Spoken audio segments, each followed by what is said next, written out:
झारखंड में मैट्रिक और इंटर परीक्षा बोर्ड का शेड्यूल जारी, पूरे सिलेबस के साथ होगा exam.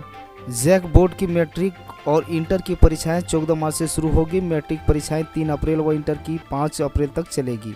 Jharkhand academic council Jack ने शुक्रवार को इसका शेड्यूल जारी किया है। मैट्रिक में लगभग 4.30 लाख और इंटर में करीब 3.50 लाख परीक्षार्थियों शामिल होंगे। मैट्रिक का एडमिट कार्ड 28 जनवरी से, इंटर का 30 जनवरी से मिलेगा। मैट्रिक के परीक्षार्थियों के प्रैक्टिकल और आंतरिक मूल्यांकन 7 फरवरी से 4 मार्च तक संबंधित स्कूलों में होगा।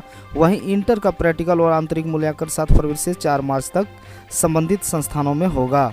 स्कूल और कॉलेज 8 फरवरी से 6 मार्च तक प्रैक्टिकल और आंतरिक मूल्यांकन के अंक जैक की वेबसाइट में अपलोड कर सकेंगे। अगर कोई छात्र प्रायोगिक परीक्षा व आंतरिक मूल्यांकन में अनुपस्थिति रहेगा तो उसके बाद मौका नहीं मिलेगा, न ही उनके आवेदन पर विचार होगा। ऐसे छात्र छात्राओं को प्रैक्टिकल और आंतरिक मूल्यांकन के अंक नहीं जोड़े जाएंगे, उनका परीक्षा फल प्रभावित होगा, जिसका सारी जिम्मेदारी स्कूल और कॉलेज की होगी। अज्ञात वाहन के धक्के से पेटहंडी निवासी बाबूलाल की मौत। जमुआ प्रखंड स्थित हरला पंचायत के टोला पेटहंडी निवासी बाबूलाल रजक की अज्ञात वाहन के धक्के से मौत हो गई। घटना शुक्रवार की देर शाम की बताई जा रही है। बताया जाता है कि बाबूलाल रजक अपने घर में निजी काम से जमुआ बाजार आ रहा था, तभी प्रखंड कार्यालय के सामने अज्ञात वाहन ने जोरदार टक्कर मार दी, जिससे वो जमीन पर गिरकर बेहोश हो गया।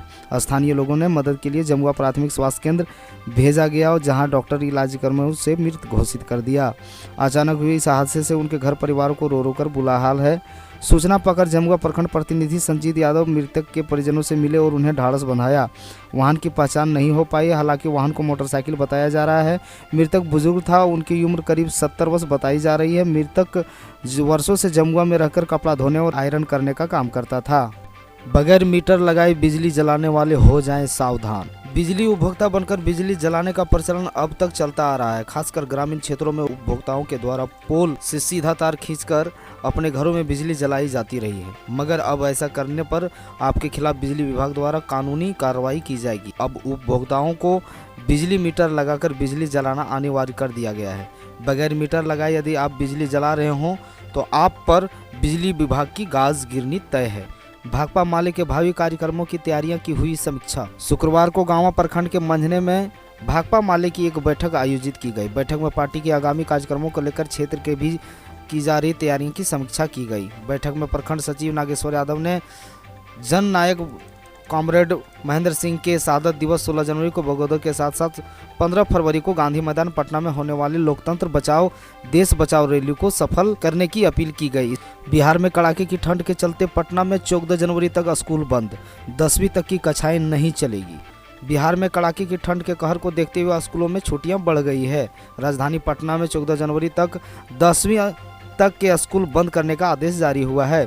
15 जनवरी को भी रविवार है, ऐसे में 16 तारीख से पहले नर्सरी से 10वीं की कक्षाओं में पढ़ाई नहीं होगी।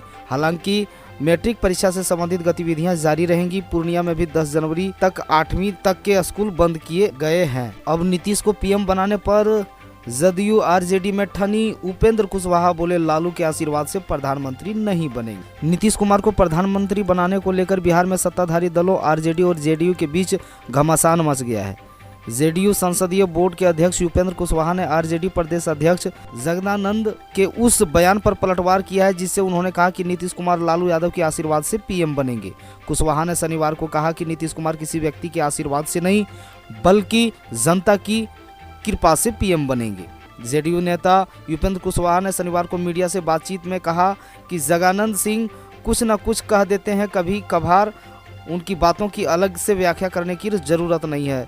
जब पत्रकारों ने उनसे पूछा कि क्या लालू की कृपा से नीतीश कुमार पीएम बनेंगे तो कुशवाहा ने कहा नहीं, नीतीश कुमार किसी व्यक्ति के कहने से पीएम नहीं बनेंगे बल्कि हिंदुस्तान की जनता की कृपा से प्रधानमंत्री बनेंगे। जनता किसी को मुख्यमंत्री या प्रधानमंत्री बनाती है, हालांकि सहयोग सभी का रहता है। नीतीश कुमार को समाधान यात्रा के दौरान महिला ने रोककर घेरा, जमकर सुना दी खरी खोटी। बिहार के मुख्यमंत्री नीतीश कुमार को समाधान यात्रा के दौरान वैशाली में एक महिला ने रोककर घेर लिया। महिला ने अधिकारियों की शिकायत करते हुए सीएम नीतीश कुमार को जमकर खरी खोटी सुना दी। इससे वहां मौजूद अधिकारियों के बीच खलबली मच गई। सीएम नीतीश ने महिला की बात सुनी और उसकी समस्या का समाधान करने का आश्वासन दिया।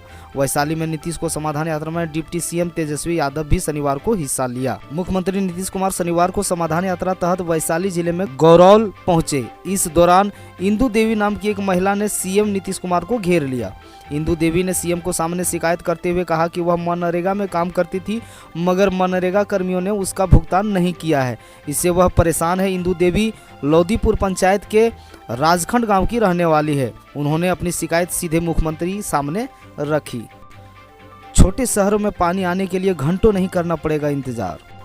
नगर पालिका परिषद और नगर पंचायतों यानी छोटे शहरों में अब लोगों को घंटों पानी आने का इंतजार नहीं करना पड़ेगा। राज्य सरकार यहां रहने वाले को सभी भरपूर पेयजल आपूर्ति की व्यवस्था कराने जा रही है। अमृत 2 पेयजल में आपूर्ति की 166 परियोजनाओं के लिए 8,141.3 करोड़ रुपए की मंजूरी मिली है। केंद्र सरकार से मिली मंजूरी के आधार पर नगर निगमों के लिए कुल 15 परियोजनाएं स्वीकृति की गई है, जिन पर 2,663.3 करोड़ रुपए खर्च होंगे। नगर पालिका परिषदों के लिए 4,076.9 करोड़ रुपए की 69 परियोजनाएं और नगर पंचायतों की 1,701.1 करोड़ रुपए की 82 परियोजनाओं को स्वीकृति किया गया है। 14 साल बाद यूपी के इस जिले में पड़ी कड़ाके की सर्दी। 11 दिनों में टूटा रिकॉर्ड, पारा पहुंचा 2 डिग्री। पहले से ही सितम ढा रही सर्दी अब रिकॉर्ड तोड़ रही है। पिछले कई दिनों से कड़ाके की सर्दी को सितम और भी तेज हो गया है। लगातार बर्फीली हवा से जिले का तापमान और कम हो रहा है। शुक्रवार की रात इस सीजन की सबसे सर्द रात रही। इत्र नगरी का पारा 2 डिग्री सेल्सियस पहुंच गया। महज 11 दिनों में कनौज की सर्दी ने रिकॉर्ड तोड़ दिया। 11 दिन पहले यहां का पारा 5 डिग्री था। जानकारी की माने तो करीब 14 साल बाद यह मौका है जब तापमान लगातार 5 डिग्री सेल्सियस और उससे भी कम है। पिछले 1 हफ्ते में सर्दी में भयानक रूप ले लिया है। लगातार चल रही शीतलहर से लोग ठिठुरने लगे हैं। अब तो लोग घर से बाहर निकलने में भी कतरा रहे हैं। महिला को जलाकर मारने के बाद प्लास्टिक के बोरे में भर दी लाश, कौशाम्बी में सड़क किनारे से बरामद। प्रयागराज के पड़ोसी जिले कौशाम्बी में एक बार फिर महिला के साथ हैवानियत का मामला सामने नजर आया है। यहां एक महिला को जलाकर मारने के बाद प्लास्टिक के बोरे में लाश भरकर सड़क किनारे फेंक दी गई। संदीपन घाट थाना क्षेत्र के फेंकी गई लाश पर ग्रामीणों की नज़र शनिवार की सुबह पड़ी। इसके बाद फोरेंसिक टीम को बुलाकर जांच पड़ताल की गई। महिला के बुरी तरह जलने के कारण शिनाख्त में भी पुलिस को परेशानी हो रही है। पुलिस के अनुसार शव को कब्जे में लेकर पोस्टमार्टम के लिए भेज दिया गया है। अपर पुलिस अधीक्षक समर बहादुर सिंह के मुताबिक ग्रामीणों ने मिली सूचना पर संदीपन घाट थाना क्षेत्र पुलिस शनिवार को सुबह नरवर पट्टी और बदनपुर गांव के बीच पहुंची, जहां पर सड़क किनारे रखे प्लास्टिक के एक बोरे में महिला की जली हुई लाश बरामद की गई।